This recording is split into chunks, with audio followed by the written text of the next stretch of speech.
ഞാൻ doctor Shamsuddin. Central obesity അതായത് വയറിനു ചുറ്റുള്ള fat എങ്ങനെ ഗ്ലൂക്കോസ് അതായത് പ്രമേഹം ഉണ്ടാക്കുന്നു എന്നാണ് പറയാൻ പോകുന്നത്. 3 കാരണമാണ് പറയുന്നത്. വയറിന് ചുറ്റും ഫാറ്റ് കൂടിക്കഴിഞ്ഞാൽ അതിൽ നിന്ന് കൂടുതലായിട്ട് ഫ്രീ ഫാറ്റി ആസിഡ് ഉണ്ടാവും. ഈ ഫ്രീ ഫാറ്റി ആസിഡിനെ ലിവർ ഗ്ലൂക്കോസ് ആക്കി മാറ്റും. ലിവറിന് അന്നജമല്ലാത്ത വസ്തുക്കളിൽ നിന്ന് ഗ്ലൂക്കോസ് ആക്കാനുള്ള കഴിവുണ്ട്. അങ്ങനെ നമ്മുടെ രക്തത്തിലെ ഗ്ലൂക്കോസ് കൂടും. രണ്ടാമത്തെ കാര്യം, ഇതിൽ നിന്നുണ്ടാകുന്ന ഫ്രീ ഫാറ്റി ആസിഡ് നമ്മുടെ ശരീരത്തിലെ പ്രധാനപ്പെട്ട മസിൽസിലും അതുപോലെ ലിവറിലൊക്കെ പോയിട്ട് അടിഞ്ഞുകൂടും. അപ്പോൾ ഇൻസുലിന് പ്രവർത്തിക്കാൻ കഴിയില്ല.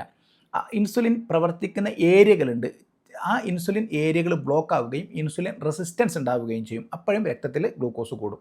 മൂന്നാമത്തെ കാര്യം, ഈ ഫാറ്റിൽ നിന്ന് അഡിപ്പോകൈൻസ് എന്ന് പറയുന്ന ഇൻസുലിൻ്റെ സെൻസിറ്റിവിറ്റി കൂട്ടുന്ന ഒരു വസ്തു ഉണ്ടാകുന്നുണ്ട്.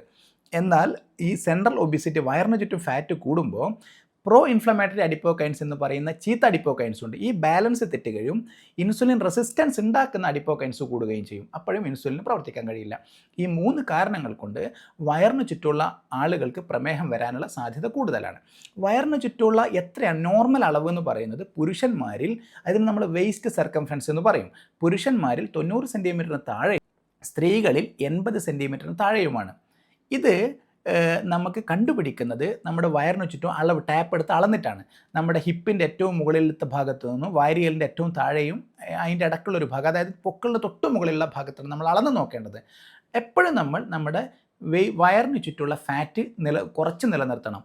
അങ്ങനെയാണെങ്കിൽ ഒരുവിധ ജീവിതശൈലി രോഗങ്ങൾ വരാതെ നമുക്ക് നോക്കാവുന്നതാണ്. Thank you.